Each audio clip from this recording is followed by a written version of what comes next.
Hey everyone, and welcome to the video. In today's video I'll be showing you how to paint the Death Guard, and I'm going to be focusing on their signature sickly green armour, some corroded rust, and some of the gruesome effects that bring their decaying plague-ridden forms to life. If you're looking to dive deeper into the techniques featured here and want to learn more about the Grimdark style, then the best way you can do this and support us is by checking out our website, where you'll find a library of in-depth courses and tutorials. And with that said, I'm Nate the Feral Painter, and welcome to the Grimdark Compendium.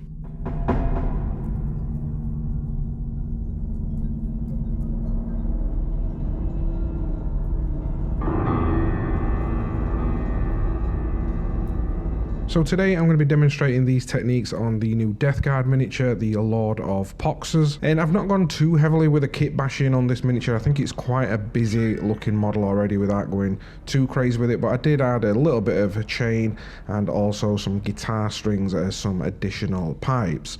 I did also add a slight little bit of texture to his armor just to rough it up a little bit and start to show some of that decay, and also leading onto the lower half of his cape or his tabard that he's wearing.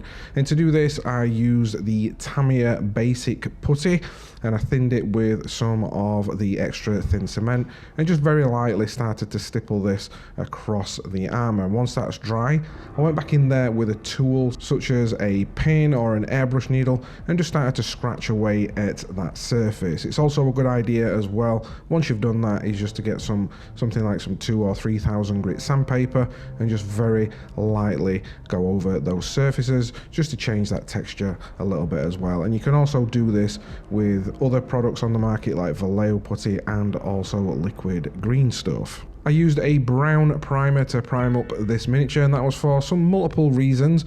One of them is because it's a little bit quicker, and a lot of features on this miniature are brown, and I also wanted a bit of a rust undertone.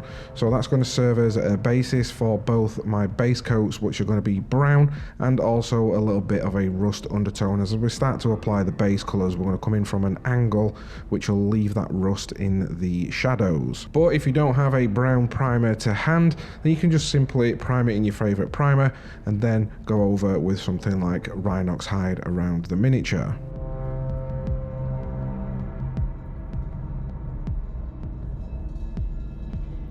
But once all that is done, we can jump straight into applying our first base coat colours, and this is obviously the Death Guard green. And I'm just applying this through an airbrush. You can do this via a brush as well, but if you are going to do it via a brush, I'd highly recommend using something like a stippling technique with a dry brush, and this will also give it a more corroded look as well.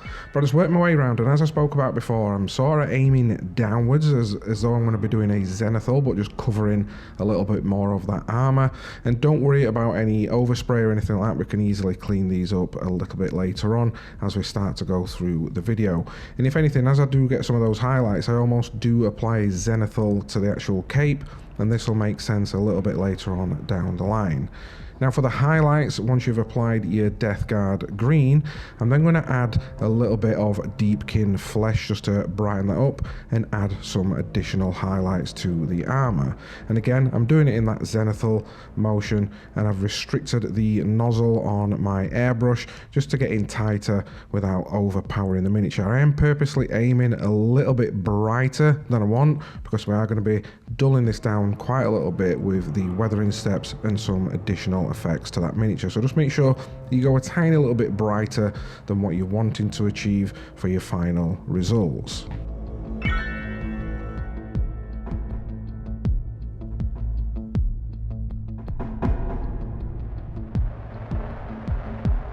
Once I've completed all the armor sections, I'm then going to apply a filter to the armor, but it's also going to serve as two things. So one, it's going to serve as a filter that's going to warm up the armor, but it's also going to react and blend in with those under rust tones. So it's going to act as more of a rust filter for the type of Nurgle creature that we're building. But if you're going to use this on another miniature, this will just act as like a warmer filter undertone, which, you know, for doing it for a Plague Marine, you get the best of both worlds.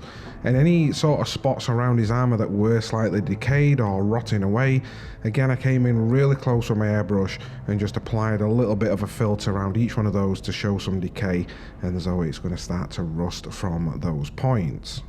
But just as a basic shadow filter, I tilt the model back at around 45 degrees and just aim upwards into the armour and turn it around as I do it, and that'll just catch all those under edges. And because we're using a contrast paint, what that's going to do is, because of their transparent nature, you're going to get a nice little bit of that green armour showing through, and because we're using an airbrush, it's going to blend really nice.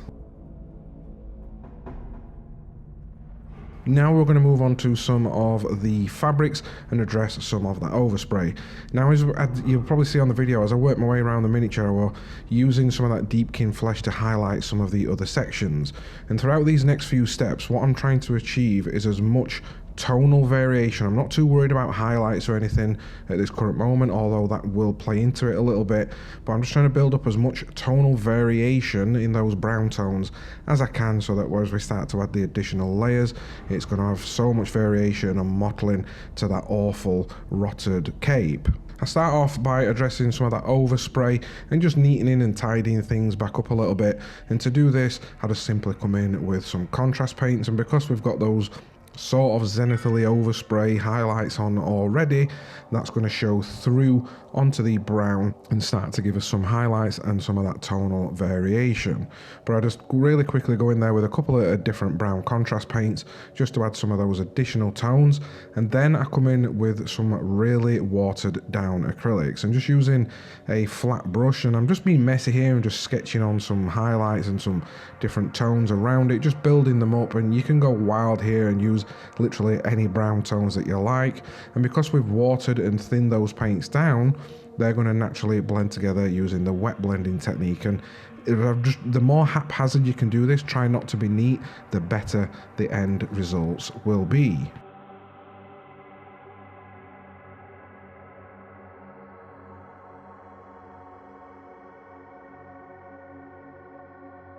And whilst we're on the subject of using brown paints, after I'd completed those steps, I came in with some sponge chipping.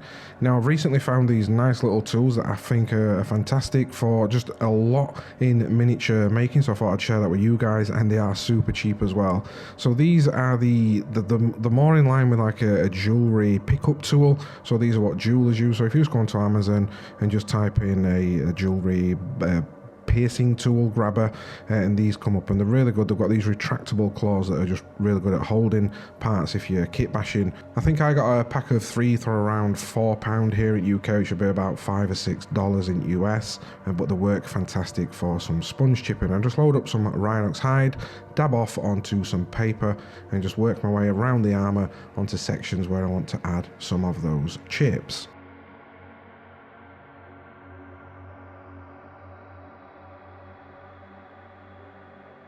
And to block out the rest of the colours on this miniature, I used, for all the silver metallic areas, I used Iron Warriors by Citadel as a base coat, and then gave him a dry brush over for some highlights using some Runfang steel. All the bronze or golden sections on this armour were given a base coat of Scale 75's decayed metal, and then these were highlighted using Runlord brass by Citadel. But we'll come back to these a little bit later on once we've got past the weathering steps, just to fetch out those highlights and those metallic areas, just to make them pop a little bit more, but we'll do that right at the end.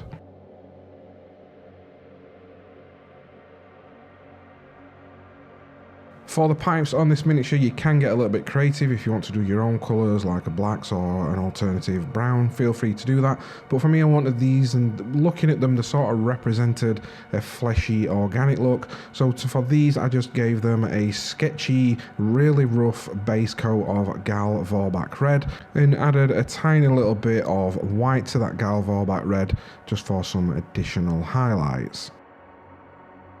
At this point, I just wanted a sort of different metallic tone for his gun, and I can shift this really easily with some contrast paints. I just wanted it to be a bit more darker and duller, and to do this I watered down some contrast paint Rattling Grime and just applied this as more like a wash over the entire pistol, and then watering it down even more so it's an even thinner mix. I then went into some of the bolt sections, or some of the shadow areas around the bolts on his gold and bronze armour, and just added a tiny little bit around each one of those to give it some contrast.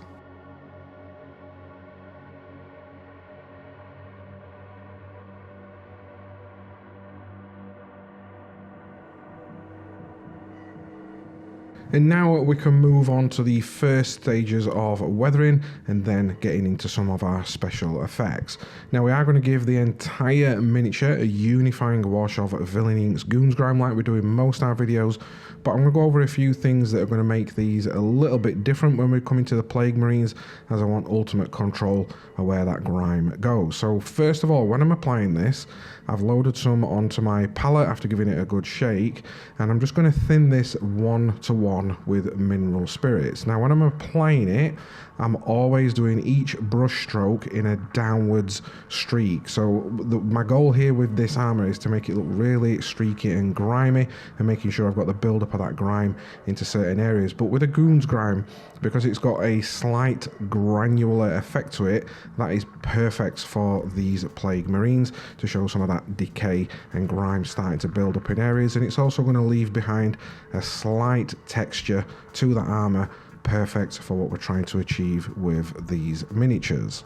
But I'm just working my way around the miniature using those downward streaks. So when I'm applying it, I'm always applying in a downward streak. And if I'm noticing that any areas have flooded a little bit too much, I just go back in there and push that around a little bit, or grab a little bit onto my brush and move it onto another area. And you want to make sure that you're doing this to not build up or destroy any of the details. You don't want to flood it and it build up and then you not be able to take it back off. But if you do make any mistakes at these later stages, these can easily be cleaned up during the removal process. Once I've applied the Goons Grime, I give it a short blast with the blow dryer for around 10 to 15 seconds just to start to let that dry. You'll know it's dry when it dries really matte, and then we can start to come in with the reductive technique. But we're not going to do it like we normally show in our videos where we'd come in with a Q-tip. We can do that if you need to at any stage just to pull off a little bit more. But first of all, I want to start to alter those and that Goons Grime and those pigments into some even more streaks. So I'll just get a clean dry brush, very lightly moisten it with mineral spirits. You just want the tips just to be slightly moistened. You don't want to overpower it or anything. And then moving my brush up and down, I'm just going to start to work my way around the miniature. You're not really, because we've all very lightly moistened it, you're not really going to be taking off much at this stage. We're just going to start to move that pigment about and streak it, and this is just working way up and down around the miniature first of all, and just to try and get some of those streaks flowing. And then I can come in with a more refined streaks with a smaller brush and just start to clean up and push those pigments about. Because they've dried and we've reactivated them, we've now got a lot more control where we can push those pigments about. So I'll turn some into some streaks and just being very playful with it. And if you find you take off too much, you can always add a little bit more, or if you've moved it down, you can pull it back up to the top.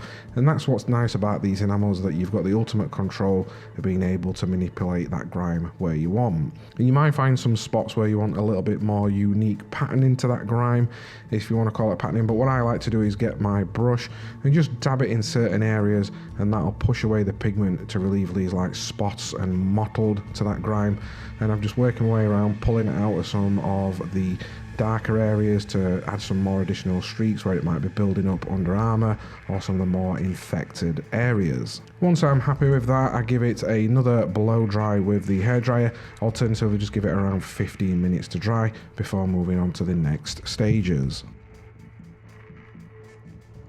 Next up, we're going to be diving into some oil paints, and I'll walk you through why using them at this stage and how they interact with the other materials and why they're surprisingly easy to work with compared to acrylics. We're starting with the cape and cloth sections, and since we'll be incorporating some real scratches and soft pressing effects, we first need a very thin layer of oil paint. This will act as both a highlight layer and a buffer that we can scratch through a little bit later on. And I've got a range of oil tones ready on my palette, and I start by mixing a few highlight colours for that brown cape, and I work the paint into my bristles of my brush and then wipe off around 90% of that paint and pigment onto a towel or a cloth, and that'll just give me just enough paint to lightly sketch in some highlights and shadows. But don't stress about any precision at this point, just keep those layers thin and subtle, and we'll blend everything together in the next step.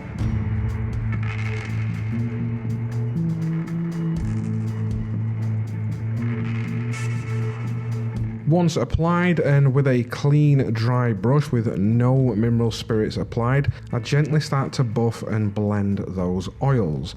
And thanks to their longer working time, the paint will naturally blend once you start buffing it to create some smooth organic transitions.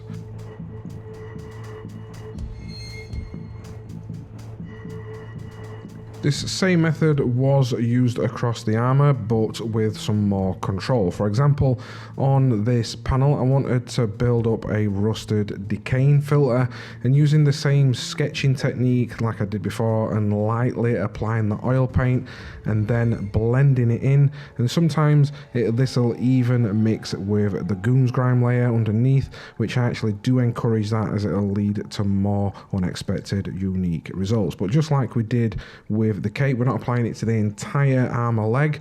I'm just going to apply those oil paints and different colors to certain sections of the armor that I want, and then using that clean brush just to lightly buff and blend those transitions.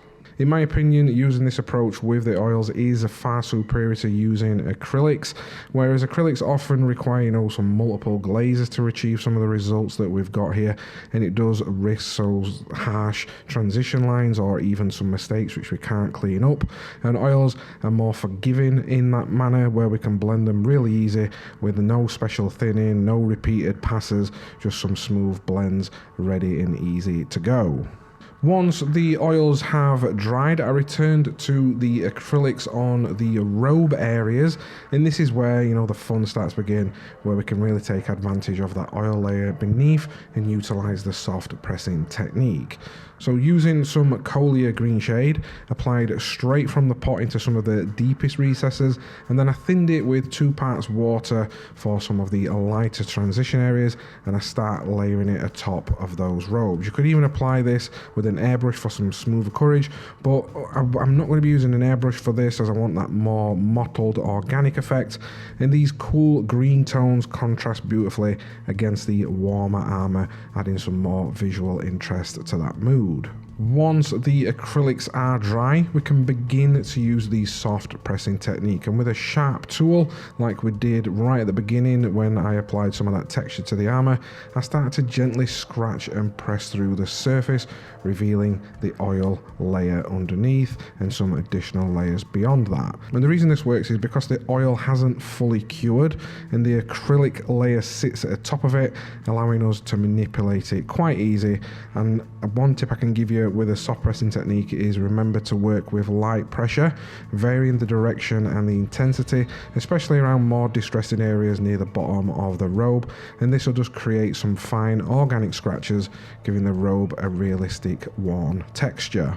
The method of layering and soft pressing can be repeated as many times as needed, usually between 2 and 3 passes is plenty, but the technique does have endless potential, and it's one that I highly recommend exploring in your own Grimdark painting.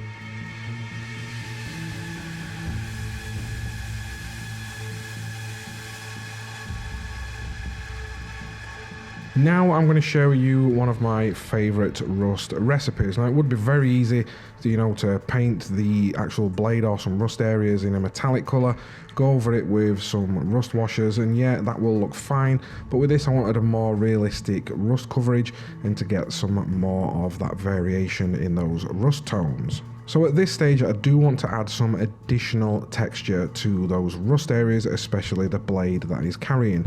And to do this right at the beginning stage, if you wanted to add some typhus corrosion or even add typhus corrosion at this stage, you can do that. Or alternatively, you can use some additional acrylic rust special effects. I'm using these ones from Army Painter, 1 for their tone, and 2, like the typhus corrosion, as a very fine granular texture, which I believe it's some sort of grit that's actually put into the product, which is going to be perfect for some additional texture on this rust.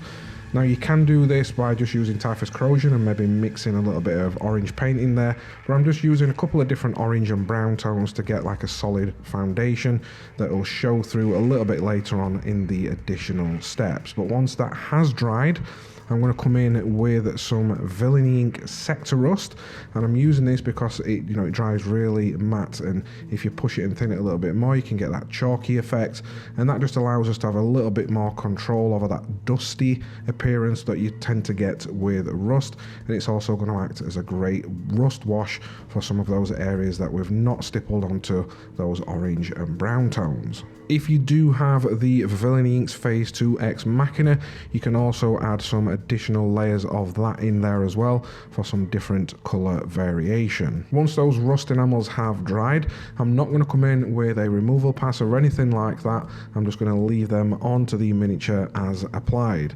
I'm then going to come in with some Dirty Downs Rust, and I'm just going to apply this straight neat from the bottle onto the actual surface and just stipple it on. I'm trying to be haphazard here, and then to get some additional variation with that as it's drying, with the Dirty Downs Rust you can mix in a little bit of water. And what's nice about this effect as well is, because we've got some uncured enamels atop of that, it's going to mix in a little bit with those pigments, revealing even more tonal variation. And once it is dry, if you want to go back in with some more Dirty Downs Rust to darken areas, you can do that. Or if you want to lighten up those areas with some more tones, just come back in with some water, dab it on and swoosh it about, and it's almost like the reductive technique but with water. You can take it back off, but with this I'm just applying it, letting it settle, maybe hitting it with a blow dryer, and that'll just result in some additional tonal variation.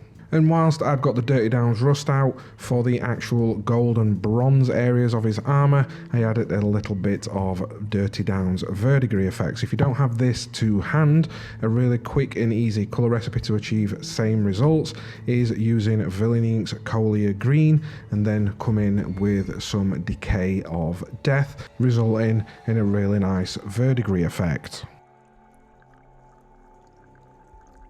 So with the final details in place, we're nearly there. We've just a couple of little things that we need to do to tidy up and finish this miniature off. So using the Runlord brass again, I used it to reinforce some of the shine on the armor trim, giving it a slight pop without making it too clean. And for the weapons glow, I reached for some bright orange acrylic paint, which helps sell that intense, almost radioactive energy effect.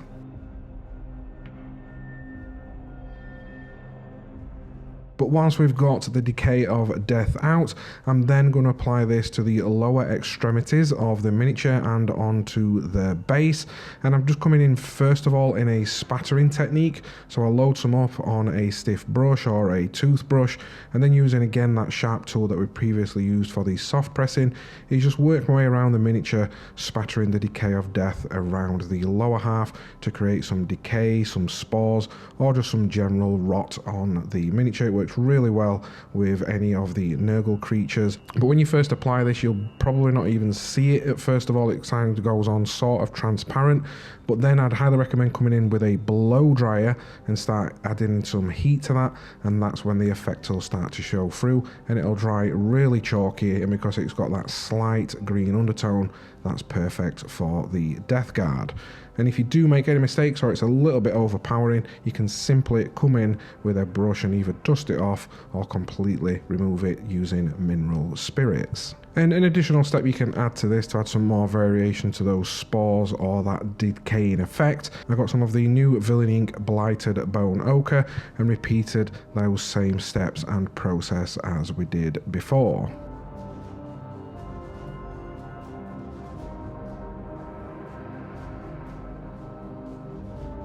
Now comes one of my favourite stages, and that is playing with the surface finish variation. One product I always go back to is a water or puddle acrylic effect, and apply this thinly. It dries to a super glossy wet finish, perfect for a plague marine where you want to imply some bodily fluids oozing from open wounds or general rot and decay. You can even tint it a little bit with some additional acrylic paint to introduce some nasty sickly hues. I tend to apply this effect in a stippled or streaking fashion, depending on the surface, and for the cape I revisited the spattering technique and I softened some of those droplets into streaks with a damp brush. Just remember, less is more, let the product speak for itself and use it to enhance, not to overwhelm.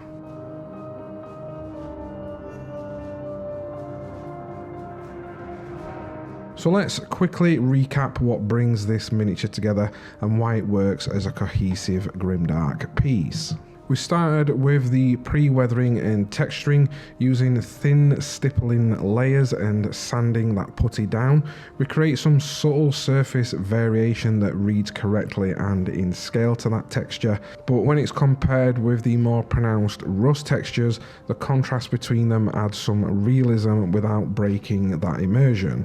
It's all about that balance. Too large of a texture looks out of place and it can break up that scale, but the Goon's Grime added just the right amount of granular detail for clumped up decay, perfect for streaking across his armour, and its matte finish creates a great contrast with both the satin sheen of the oils and the glossy finish of that puddle effect. And all these come together, and that just means that even a single panel can have multiple textures and multiple finishes that work in harmony, creating visual interest and realism. This same philosophy even applies to the robes. The wet, grimy lower half, spattered with dusty matte pigment, tells a story that he's been trudging through the filth, dragging his tattered cape through the mud and rot, and those scratches and scuffs and staining all reinforce a narrative and prolonged wear to that exposure. Every weathering step is grounded in its character's environment and history, but the key takeaway here is that every step, every layer of texture, every effect was deliberate. Together, they build a unified and believable look.